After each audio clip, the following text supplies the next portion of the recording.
बात प्यारे बच्चों, मैं विनीत पांडे आज अलंकार के दूसरे भाग के साथ उपस्थित हूँ। अब तक आपने अलंकार किसे कहते हैं और उसके कितने भेद होते हैं ये जाना।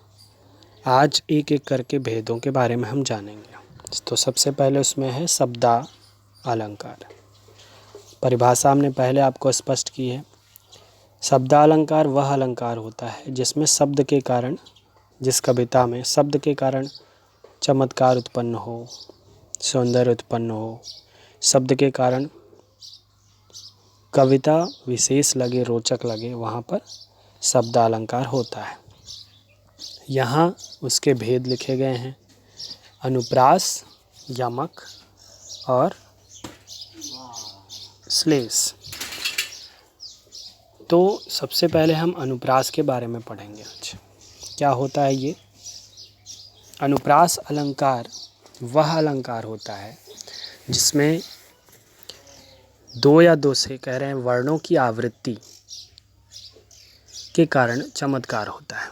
दो या दो से अधिक वर्ण, जब किसी कविता में दो या दो से अधिक वर्ण लगातार आए तो वहाँ पर अनुप्रास होता है, यानी वर्णों की जहाँ आवृत्ति होती है वहाँ अनुप्रास अलंकार होता है। जैसे मुदित महीप मंदिर आए, मुदित महीपति मंदिर आए, सेवक सचिव सुमंत्र बुलाए।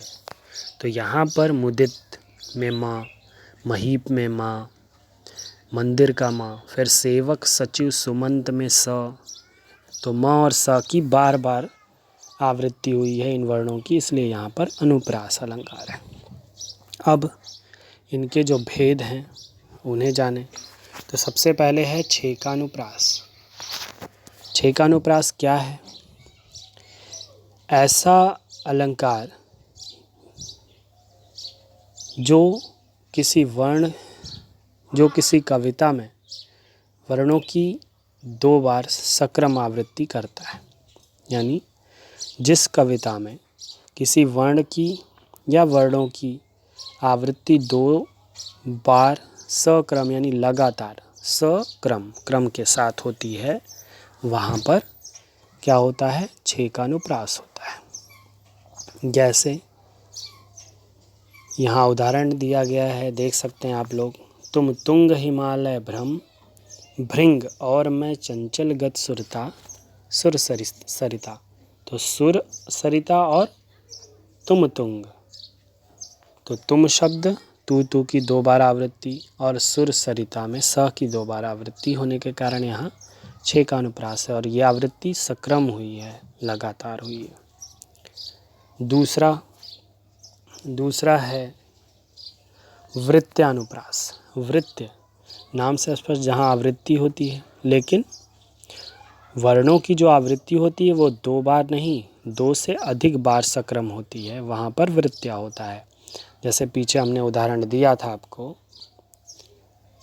तरनी तनुजा तट तमाल तरुअर बहु छाए, यानी त की आवृत्ति 5 बार हुई है ना? तरनी में, तनुजा में, तट में, तमाल में, तरुअर में, ठीक है। तो त की आवृत्ति लगातार 2 से अधिक बार होने के कारण यहाँ वृत्यानुप्रास है। अब तीसरा है लाटानुप्रास। ये क्या है? लाटानुप्रास, ये अनुप्रास शब्दानुप्रास या वाक्यानुप्रास भी कहा जाता है इसे। इसमें समान अर्थ वाले वर्णों या शब्दों की आवृत्ति होती है।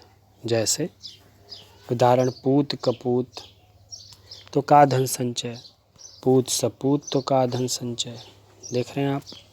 तो यहाँ पर पूत शब्द की 2 बार आवृत्ति हुई, एक सुपुत्र के लिए, एक कुपुत्र के लिए। यदि पुत्र, पूत यानी पुत्र, सुपात्र है, अच्छा है, तो धन संचय की ज़रूरत नहीं है, और वही पुत्र अगर कुपात्र है तो भी धन इकट्ठा करके कोई लाभ नहीं होता। इस प्रकार पुत्र शब्द के कारण यहाँ पर लाटानुप्रास है, जो दोनों वाक्यों में आया है। वहाँ दोनों का अर्थ समान है, पुत्र यानी पूत यानी पुत्र, एक जगह कुपुत्र के लिए, एक जगह सुपुत्र के लिए। अब चौथा है आपका श्रुत्यानुप्रास, तो जहाँ पर श्रुत यानी सुनना होता है तो सुनने में अलंकार हो, अर्थात जब वर्ण लगातार आए, दो या दो से अधिक वर्ण, मतलब एक ही वर्ण लगातार आए लेकिन वहाँ उनको सुनने में कानों को अच्छा लगे, मधुर लगे, तो वहाँ पर श्रुत्यानुप्रास होता है। जैसे किंकिन किंकिन नूपुर धुन सुनी, यहाँ देख सकते हैं आप, किंकिन और किंकिन में क लगातार दो बार आया है, धुनि सुनी में नी 2 बार आया है। ठीक है, तो इस प्रकार यहाँ पर श्रुत्यानुप्रास होगा। और अंततो गत्वा, नाम से ही स्पष्ट है, अंत्यानुप्रास जो अंत में होता है, अर्थात तुकांत वर्णों की आवृत्ति होती है। यहाँ पर क्या होता है, जहाँ अंत में तुक मिलता हो, यानी कविता के अंत में कविता तुकांत होती है और जो वर्ण पहली लाइन में होता है अंत में, वही दूसरी लाइन में भी होता है, तो वहाँ पर अंत्यानुप्रास होता है। ठीक है, जैसे विभवशालिनी विश्वपालिनी दुखहत्री है, भय निवारणी शांतिकारिणी सुखकत्री है। तो यहाँ आप देख सकते हैं दुखहत्री में लास्ट में त्र है और सुखकत्री में भी त्री है वहाँ दोनों जगह है। ठीक है, शालिनी निवारणी, पालिनी शांतिकारिणी, तो यहाँ पर क्या होगा, यहाँ पर निश्चित रूप से आपका अंत्यानुप्रास होगा।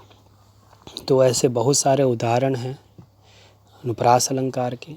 तो ये अलंकार 5 प्रकार का होता है, इसे आप अच्छी तरह वीडियो से समझेंगे। आज के लिए इतना ही। Thank you, have a nice day.